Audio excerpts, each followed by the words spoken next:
Hello everybody, this is GuidingHalo. I hope you're all doing well.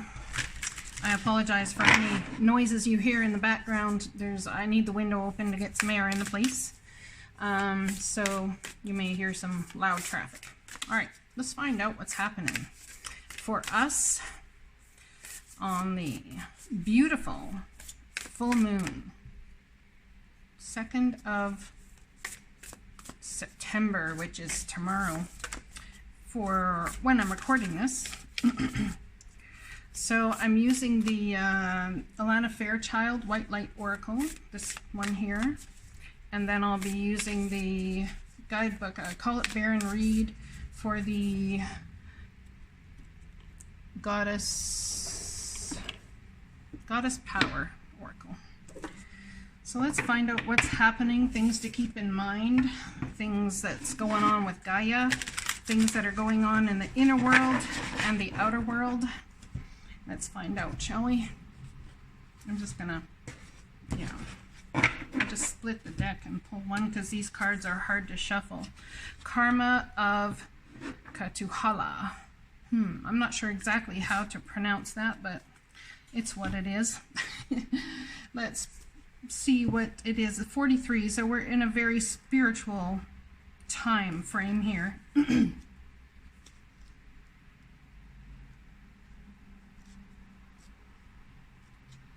Let's see, 43. 7s are very spiritual numbers. It's all about the spiritual path. And we've got one of the cards that's near the end of the book, so that tells me that there's some sort of journey that could very well be close to finishing and starting a brand new one. Look at that beautiful card, though. It's like an eagle's presence. Now, an eagle has been a totem animal for me for quite some time, and so much so I've had them swirling above me when I went to the river the other day to meditate, and last week, I think it was, yeah.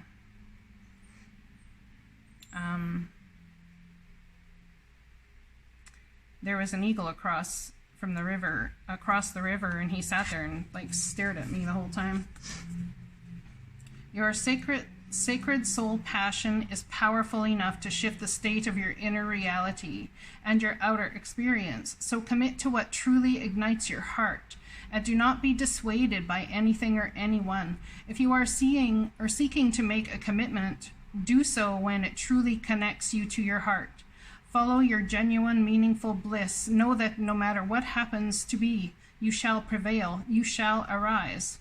Kutahala is a Sanskrit term that translates as that which excites wonder, even if it doesn't seem like it will lead us anywhere practical. Following our bliss can allow for something beautiful and deeply meaningful to unfold. We often pursue what is sensible and secure, yet what could be more appropriate or divinely and delightfully inappropriate than pursuing a path so intoxicating, so fascinating, so utterly mesmerizing to the spirit that no matter what challenges arise, you feel so much love and commitment and passion, you shall not turn away. That is the stuff of potential greatness. We might call it being led by our hearts. Kutahala is permission to do just that. The shadow side or unconscious pursuit of Kutahala is seen when we chase our bliss in such a way that nothing genuine ever gets a chance to mature. We might be lured by greener grass and chase after every new possibility like a butterfly flitting from place to place. This doesn't involve the heart, but rather the restless mind, which acts from fear and avoidance rather than using passionate devotion as its foundation. The commitment that emerges out of true Kutahala is not about clipping one's wings, but about growing them and learning how to fly skillfully. Without commitment, one takes a leap, tries to fly, fails, and rather than going through the process again and again until there is understanding that leads to mastery, one tries to ride a bike or surf, dance, teach, heal, or innumerable other things, never giving any a chance to settle and evolve. There is inherent wisdom in GuidingHalo. Let yourself be truly excited and inspired. Allow yourself to stumble, to not know, to become the holy mess that precedes sacred rebirth. When your attraction is deep and soulful, you will have the capacity to stay the course, even through difficulties. Don't allow the ego to tell you that struggle must be a sign a path isn't right for you, and thus drag you away in search of substitute paradise. Wow. So somebody's struggling with a path or a pursuit they've wanted to do or have done. I know that this whole channel thing has been a struggle for me, but sticking with it and, you know, trying to bring the messages forward that people may need. I know there is so much reward coming that I cannot even see yet. To me, it's not been about the money. It's more so been about being some sort of guide and truly making the things that have been terrible I felt in my life that have happened to me mean something. Because if I can help one person out there have a different perspective or an understanding of the way things are going and what's actually happening possibly in their world and the pursuits they're on, then in some way, shape, or form, to me it meant that everything I had gone through, have been going through, everything I will go through from this point forward is not just for naught. There's absolute purpose and meaning to it. I apologize, I'm trying to make sure the camera is straight. The cards are straight, you know, everything is straight because I'm a Virgo and I'm a perfectionist. And I'm going to tell you, there's nothing wrong with being a perfectionist. Why do I say that? Because in trying to reach for some sort of perfection, you find yourself in your imperfection. But you cannot find yourself in your imperfection if you do not strive for the perfection at some point.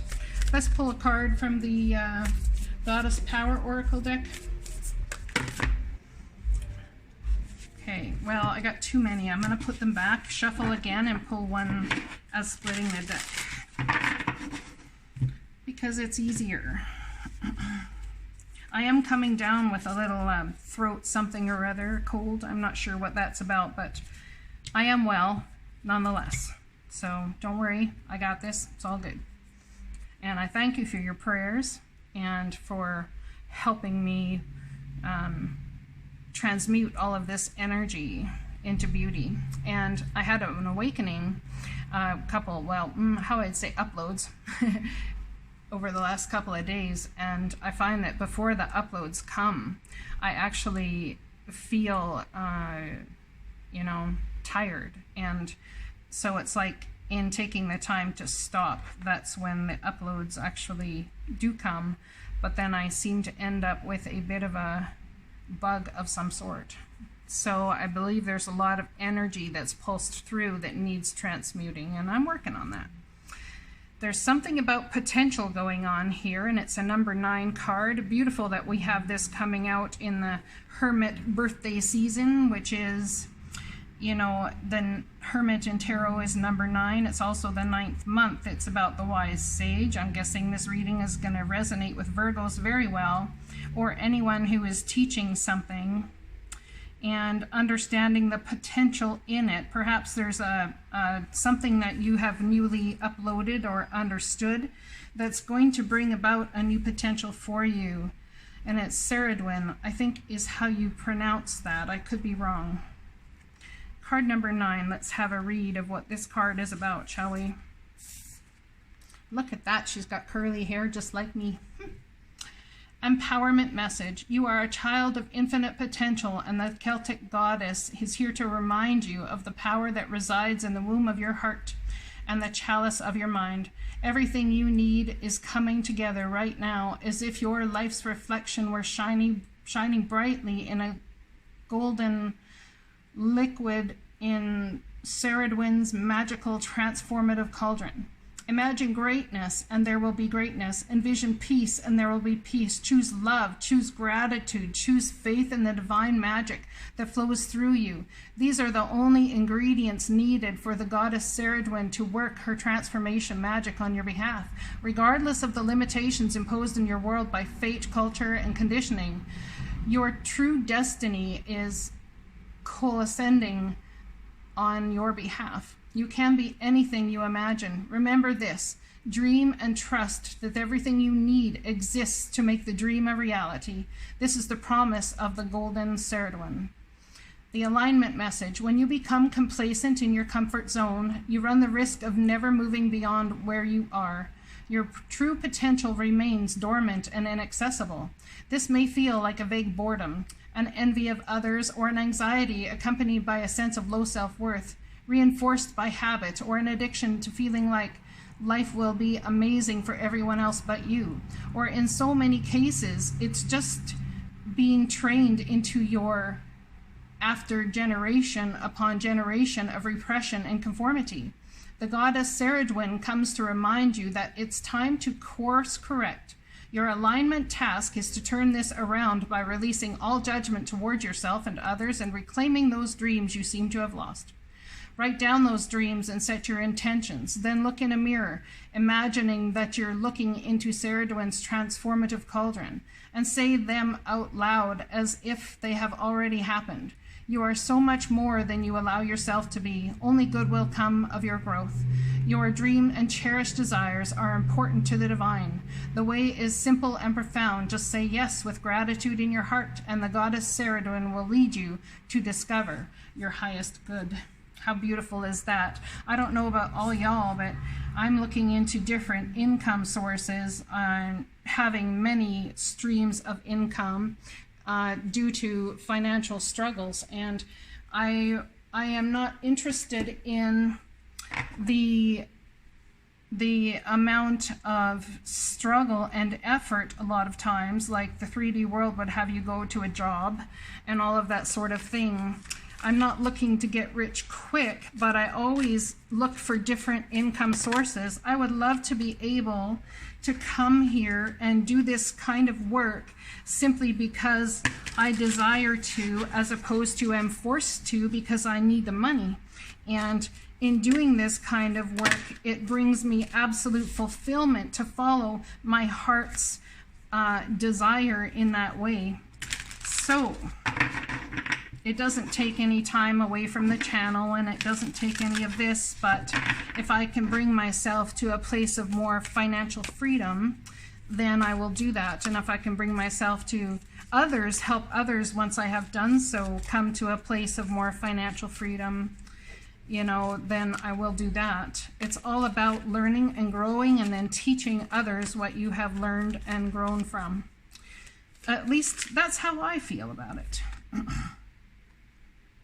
The Prism waif and the Sun Dancer both coming out upside down. So these are challengers for us right now, and we'll read both of those as soon as I get my hands on the book.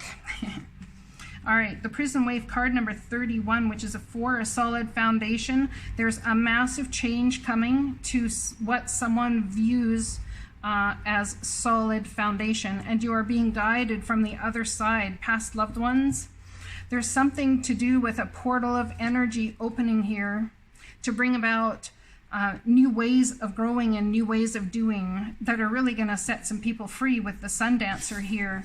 Because the Sun Dancer is joyful activity, celebration of life, abundance. Someone could have had someone who passed away recently, and there is possibly a celebration of life. Self-sabotage, poverty consciousness. So there's a new way of doing, making money, being, all those sorts of things, realizing your full potential and what the work, like what I was just talking about, and what you can manifest, and whether you're going to self-sabotage yourself based in staying in a 3D paradigm. We have to understand that the way people make money nowadays is changing.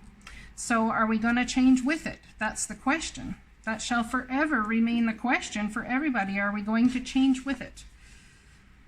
All right, let's read the Sun Dancer card first, card number 32.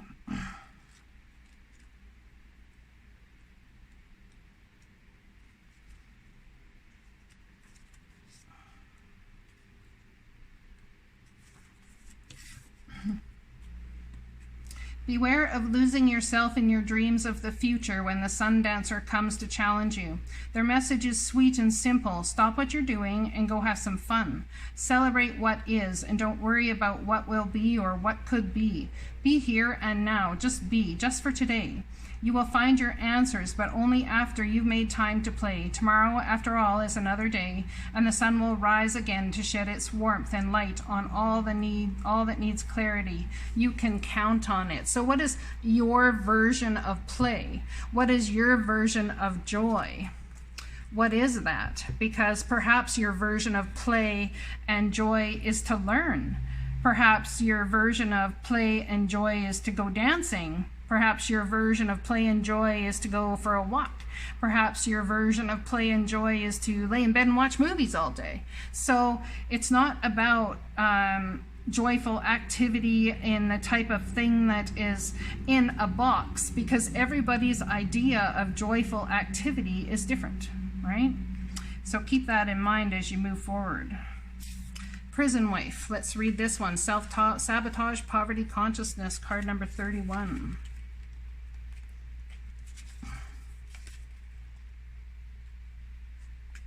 As a challenger, are you a prison of worry, distrust, cynicism, and fear?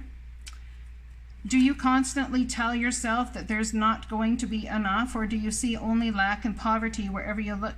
Perhaps your expectations of negative results and persecution or repercussions serve to keep you imprisoned by your own thoughts. Do you feel that you're not allowed success in life? When the prison waif comes as your challenger, he warns you that you're now seeing in your life the results of those negative thoughts and expectations. If you don't like what you see, it's time to transform the way you see it. If you aren't happy with your life, change your thoughts. That alone has the power to change your life. Difficulties are learning curves right now. Just remember that this prison won't hold you for long. Take the time to learn about mistakes. The lessons ensure later and greater success. So really coming into an understanding of what poverty consciousness is, how you can have faith in yourself to build. I'm telling you, people that are in poverty consciousness and lack aren't the type of people that necessarily take action forward to learn a new way to go, to put effort into understanding there's different ways to view money, to put effort and understanding into all of those sorts of things. Someone that sits in poverty consciousness doesn't feel that they can have better than they ever have now or have ever had. So poverty consciousness also could be about your time. I don't have the time, so you could have a poverty consciousness in time. I'm lacking in time, anything that's a lack scenario. For me, into looking into other financial resources and that sort of thing, is I have this desire, this overwhelming excitement to create something that I can influence generations in my children, my family, and a new way of doing business, and all of these sorts of things that will help them come out of the rat race and help them step into empowerment. I want people to feel empowered, and the only way to do that, to teach people financially to be empowered, is if I become empowered financially. So that's definitely powerful for somebody out there today. Let's pull a postcard from Spirit. Actually, before I do that, I'm going to pull a couple of cards about, through the power of love activation, how the divine is trying to activate our heart and souls right now. My cards, I'm watching them slide down a slippery slope as I pulled this one. So someone might feel like you're going down a slippery slope with this whole message as to how to, maybe you feel your finances are going down a slippery slope. Humility. You have developed the loving awareness that you and everyone else are the same, but on different paths. You see, everybody will choose to do how they do it, and all that sort of thing. And the only way I believe that you can show anybody something or show benefit is by being the trailblazer and doing it yourself first, because once you've done it yourself first, then you can teach those how to do it. So what is your journey? There's so much potential here. There's so much potential. kindness. You are a humanitarian made of love, and you are able to share that energy with others. Amen. Amen to that. I sure am. I love loving people. I love loving myself. I love doing the work so that I can benefit others. I love it. And I love learning from people who have built empires and all of those sorts of things, just to come back around and realize how much of a spiritual growth spiral it was for them. It's absolutely beautiful. I don't know if there's, to be honest, much work in this life that thrills my being more than to help people spiral upwards to their highest good in whatever form they feel that is for them. It makes me feel like every breath I breathe, every moment I sleep, every pair of glasses I put on to see something in a new form, a new way, is going to help not just me, but a mass collective. And man, I'm telling you, that will get me out of bed every freaking single day. It's that whole 5, 4, 3, 2, 1 rule. Do what you are passionate about. Do what brings the energy that just, makes your heart explode into glee. Because when you find that you can do, and that makes you feel that way, you won't have to do a 5, 4, 3, 2, 1 to do any of it. You'll be like, I'm in, let's go. I'm sold. Yeah. True words there, you know. Dearest you, isn't it amazing how things seem to come around again full circle in ways you could not possibly have planned? You wonder how a dream could die, only to be resurrected years later when you're really ready. You thought it was time back then, but your wisdom knows better than your small self. Those desires are unmet. Now, here you are with a new opportunity to do things from a different, more mature perspective. We want you to trust that in this new opportunity for rebirth, you will be called in 2 directions, and the one that is unfamiliar will be the right one. In the unknown spaces, the uncharted places of infinite potential, we are waiting to guide you into your fullest life. Big bounty will come if you remain in the big bounty will come if you remain in the present. You have come full circle, and now you can see that everything changes, is made new, and is given new hope. How freaking beautiful does that card tie up this whole damn reading? I'm just saying. It's amazing. Absolutely beautiful. I really feel that we are stepping into times of absolute magnitude and proportion. There's something to do with divine animals, that someone has a very big connect with animals here, and understanding that they have a way to love, and a compassionate way to love, that most people will say, I love being with animals because they love purely, unlike most humans. Do you understand that humans and animals have the same heart? That they have the same soul, that they have the same everything? When you meet a person in this world that is caring, loving, giving, compassionate, and they have a heart for what serves humanity and not just themselves, that is the same heart of an animal. I feel that people say they have more of a connect with animals than humans because they find more safety in one, being in control of the animal, because they don't have to go out and face their fears when they're talking to an animal, right? And how is that growth? When you are loving on an animal or mad at an animal, they will always come love you regardless. They will always come back to you regardless. But perhaps in learning as a human being that other human beings around you will not come back to you regardless, perhaps you will learn to treat humans with the more respect. I've even had people say to me that animals, you know, even if you get mad at them and yell at them or whichever, they will always come back. Well, tell me, do they have much of a choice? They are pretty much here and, you know, totally reliant on people. So if they don't have much of a choice and you for their whole life has been their food source? I mean, you can be that animal if you want to and be totally reliant on everybody else to bring to you, or you can actually start looking at what you bring to the table. Interesting, huh? We are all here, souls to be a better version of us. All of us. I love you guys. I hope this resonates. I'll talk to you again soon. Blessings.